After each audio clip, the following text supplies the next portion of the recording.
As more and more evidence comes out about Biden's mental incapacity, it gets more and more discouraging. It turns out Biden asked the interviewer from the AG's office, when was I vice president? And when did my son die? And couldn't remember where he died, and so on and so on. That's your president, the most powerful man in the world.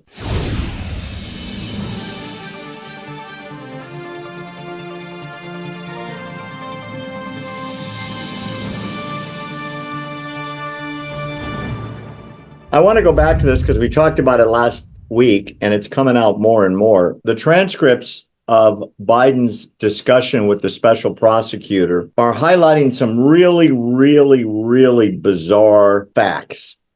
Are we talking about Jack Beep Smith? Biden was unable to recall his son dying that he talks about all the time. You know, Bo, who died in Iraq or Afghanistan or in space or whatever. Yep.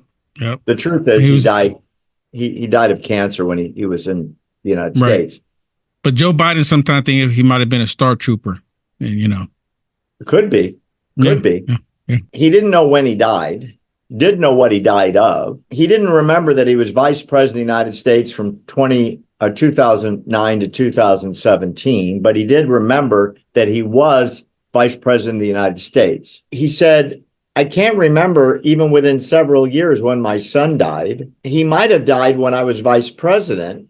And then he turned to the special prosecutor. This is not a joke. And he goes, when was I vice president? Like he's your kindly grandfather. Will, where's my other shoe? Oh, Grandpa, I'll go find it for you. You know, kind of like that. Except this guy has the nuclear football. Yeah. Next to him 24/7. This is Biden speaking, that the Afghanistan debate was so important to him. And he really did make a big difference it made a big difference working with General Eikenberry.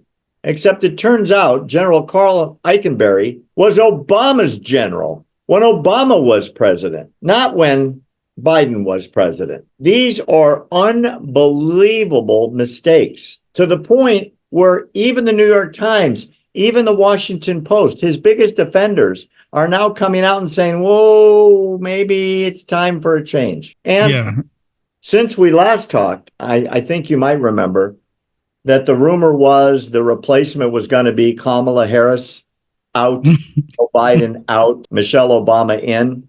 The latest rumor is the stealth candidate that's being drafted, and he said he would accept if the party wanted him. We're back to Gavin Newsom. Do you have any new updates from the fertile mind of Will Johnson to predict? Yeah, I don't know, to be honest with you. I know there was 5 people that they said that are possibly looking: Gretchen Whitmer and, you know, of course, Michelle Obama, Gavin Newsom, and a few others. And Kamala Harris happened to be on the list. And last time we talked about this, you know, she's upset because she should be the only one on the list in her eyes. There shouldn't be anybody else because she's, you know, the right-hand man to Joe Biden. She's supposed to be the one that's like, okay, I'm next. By default, I'm next. But that's not the case. Gavin Newsom was Gavin Newsom, he's destroyed California. So that's going to count against him. They said, wait a minute, you can't even run your own state. Do you think that we're going to, you know, entitle you to the entire United States? That would be us going ahead and creating our own demise. Oh, well, he did a wonderful job destroying California. Let's just do the rest of the country the same way. But you're going to have a lot of stupid people out there that can be like, yes, Gavin Newsom. You know what, Barry? For the left, they say vote blue no matter who. It doesn't matter. And when it comes down to it, if it comes down to Kamala Harris and President Trump, they're going to kick and scream and say Kamala Harris, even though none of them want her. They hate Trump more. They hate him more. Anybody but Trump. Anybody but Trump. Anybody but Trump.